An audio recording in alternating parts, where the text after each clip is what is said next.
नमस्कार दोस्तों, स्वागत है आपका स्टेनो गुरुजी यूट्यूब चैनल। दोस्तों आज की वीडियो में हम लोग प्रैक्टिस करने वाले हैं 100 शब्द प्रति मिनट की स्पीड से डिक्टेशन, जो कि आपके एसएससी स्किल टेस्ट और आने वाले सभी स्किल टेस्ट के लिए बेहद लाभकारी होगा। दोस्तों जैसा कि आपको पता है कि आपका रामधारी गुप्ता के खंड 1 का सीरीज चल रहा है और इस क्रम में ये हमारा 11वां वीडियो है। इससे पहले 10 वीडियो हमने अपलोड किया। अगर आपने नहीं देखा है तो आप हमारे प्ले लिस्ट में जाएंगे, वहां पे क्रम वाइज एक्सरसाइज वाइज आपको वीडियो मिल जाएगी। आप उसको सुनिए, प्रैक्टिस करिए और पीडीएफ से मिलाइए और देखिए अपनी तैयारी कितनी इंक्रीज हो रही है, कितनी आपकी तैयारी हो रखी है। तो 100 शब्द प्रति मिनट की स्पीड से रहेगा, जिसमें आपका पंक्चुएशन भी शामिल है। कामा, पूर्ण विराम, पैरा ये सब बोला नहीं जाएगा। आपको अपने मन से इंडिकेट करना है। जहां पे पैरा आएगा हम 3 सेकंड के लिए रुकेंगे, आपको पैरा वहीं पे इंडिकेट कर लेना है। ठीक है, वीडियो पसंद आए तो वीडियो को लाइक कर देना और चैनल पर पहली बार आए हैं तो सब्सक्राइब करके नोटिफिकेशन बेल जरूर ऑन करना, जिससे इंपॉर्टेंट वीडियो आपसे मिस ना हो। दोस्तों ये वीडियो आपको रेगुलर सुबह और शाम दी जा रही है। आपके एग्जाम को दृष्टि में रखते हुए कंटिन्यू इसको रखा जा रहा है। तो आप लोग इवनिंग में 7 बजे, मॉर्निंग में 7 बजे तैयार रहिएगा डिक्टेशन लिखने के लिए, ताकि आप और अच्छा एग्जाम में कर पाएं। तो ज्यादा समय न लेते हुए चलिए स्टार्ट करते हैं। रेडी, 5 सेकंड,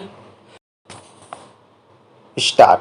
महोदय, प्रशासन का यह कर्तव्य हो जाता है कि वह सतर्क रहे और अधिकारी लोग अपने को निष्पक्ष रखें, किंतु जो जनता के अंदर एक गिरावट आती जा रही है वह भी एक देखने की बात है। इसलिए मैं चाहता हूं कि सरकार कोई ऐसा प्रयत्न करे जिससे कि भ्रष्टाचार को रोकने के लिए जो लोगों का नैतिक स्तर ऊंचा होना आवश्यक है उसको ऊंचा किया जा सके। उसके लिए जो भी वह कर सके करे। मुझे कहना तो बहुत कुछ था, लेकिन चूंकि मेरा समय समाप्त हो गया है, मैं अब और कुछ नहीं कहूँगा। महोदय, इसलिए मैं माननीय रक्षा मंत्री महोदय का ध्यान इतिहास की उस चेतावनी की ओर दिलाना चाहता हूँ कि हिमालय की चोटी पर जिसका अधिकार रहा है उसका गंगा और यमुना के मैदान पर भी अधिकार रहा है। हम इस आशा में नहीं रह सकते कि हम दुश्मन को हिमालय की चोटी से उतरने दें और फिर मैदान में उसका मुकाबला करें। मुझे याद है कि कुछ वर्ष पहले प्रधानमंत्री जी ने बड़ी दृढ़ता के साथ यह कहा था कि हम हिमालय को दहेज के रूप में नहीं दे देना चाहते और यह नहीं कहना चाहते कि साहब आप टहलते हुए यहाँ आ जाइए। हम नहीं चाहते कि वहाँ पर कोई मुकाबला ही ना हो। मैं समझता हूँ कि अगर किसी भी सैनिक अधिकारी के दिमाग में अभी तक यह भावना है कि हम हिमालय की ऊंची चोटियों को छोड़कर नीचे मैदान में आकर युद्ध लड़ेंगे, तो उनको भ्रम में नहीं रहना चाहिए। यह एक घातक बात होगी, एक आत्मघाती नीति होगी। अगर एक बार चीन का हिमालय की चोटियों पर कब्जा हो गया तो चाहे वह बाद में नीचे हम पर हमला ना भी करें, किंतु वहाँ से हम उसको कभी नहीं हटा सकेंगे। इसलिए इस संबंध में स्पष्ट निर्णय किया जाना चाहिए। इसके बाद मैं मध्यवर्ती क्षेत्र के बारे में कुछ कहना चाहता हूँ। पिछली बार जब चीन ने बड़े पैमाने पर आक्रमण किया था तो लद्दाख में और पूर्व में नेफा के इलाके में किया था। मध्यवर्ती क्षेत्र में मिडिल सेक्टर में लड़ाई नहीं हुई थी, लेकिन मेरा अपना अनुमान है और बहुत से लोगों को इस बात की आशंका है कि अगर अब कभी चीन ने दोबारा हम पर आक्रमण किया तो वह मिडिल सेक्टर में करेगा। इसके कई कारण मालूम पड़ते हैं। अध्यक्ष महोदय, सबसे पहले मैं अपने माननीय कार्यकारी पार्षद महोदय का, जिन्होंने बजट भाषण दिया है और अपनी नीतियों की घोषणा की है, उसके बारे में उनको हृदय से बधाई देना चाहती हूँ। मैं यह नहीं कहती कि कोई क्रांतिकारी परिवर्तन लाना चाहता है यह बजट, लेकिन मैं यह भी देखती हूँ कि यह बजट जो है धीरे धीरे गति से समाजवाद की ओर बढ़ता जा रहा है।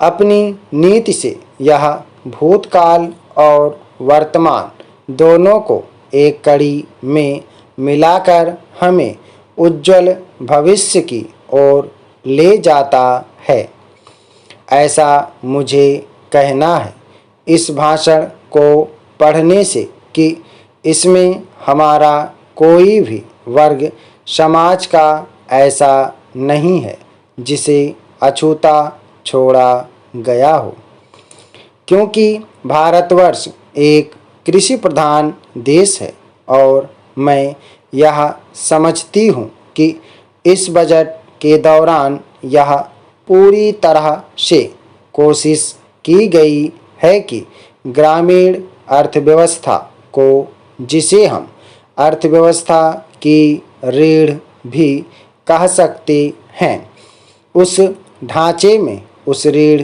की हड्डी को और भी सशक्त बनाने का पूरी तरह से प्रयत्न किया गया है।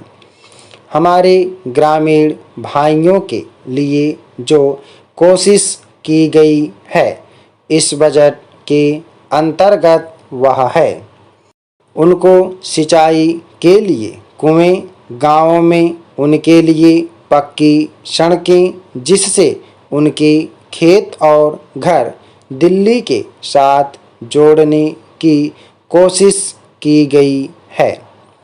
जितनी भी इसमें व्यवस्था की गई है उससे ग्रामीण भाइयों को बड़ी भारी सहायता मिलेगी। उसके अतिरिक्त ग्रामोद्योग के द्वारा जो रोजगारी का प्रबंध किया गया है उससे भी ग्रामीण अर्थव्यवस्था को एक बहुत बड़ी सहायता मिलेगी। मैं इनका ध्यान इस ओर दिलाना चाहती हूँ कि जहाँ तक शिक्षा का संबंध है, इस बजट में कोई विशेष प्रावधान नहीं किया गया है।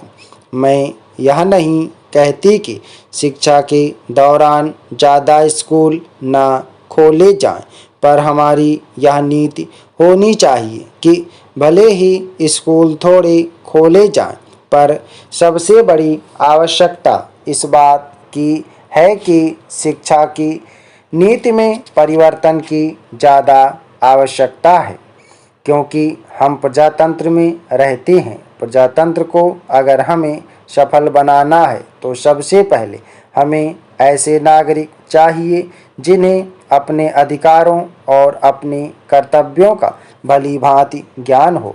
शिक्षा की पद्धति वर्तमान नीति से हम अपने अधिकारों के प्रति ज़्यादा सजग होंगे और कर्तव्यों के प्रति बिल्कुल सजग नहीं होंगे। श्रीमान, मैं आपको बताऊंगा कि खेती में सुधार के बारे में हमारे कुछ लोगों का क्या विचार है।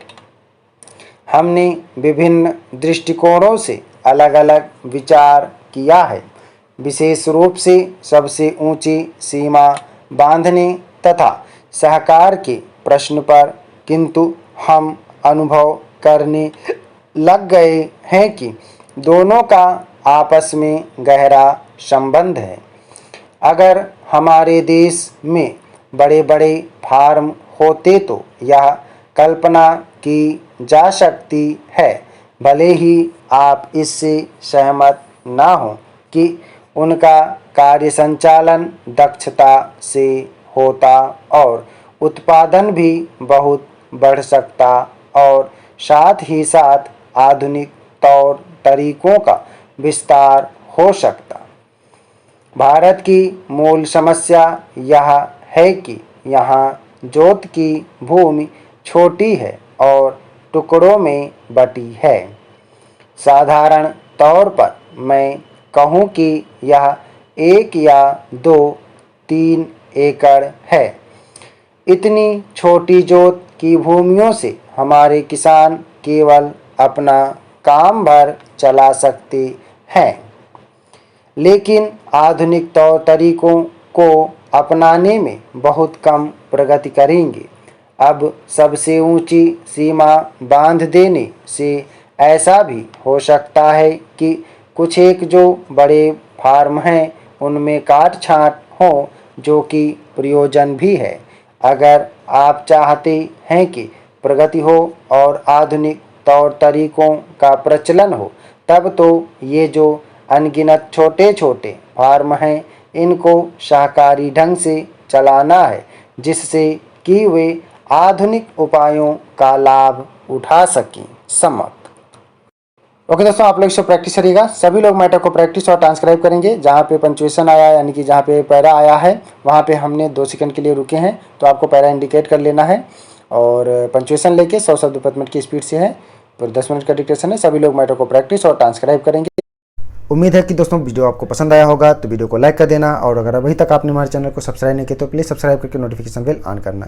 और दोस्तों, अगर आप डेली डिस्कशन चाहते हैं तो आप चाहें तो चैनल का मेंबरशिप ले सकते हैं या हमारे पेड ग्रुप को ज्वाइन कर सकते हैं। अधिक जानकारी के लिए आप हमें मेल कर सकते हैं। हमारी मेल ID है studyforstenographer@gmail.com। अपना बहुमूल्य सुझाव हमें कमेंट बॉक्स में जरूर देना। वीडियो को पूरा देखने के लिए बहुत बहुत धन्यवाद। Thanks for watching. जय हिंद, जय भारत।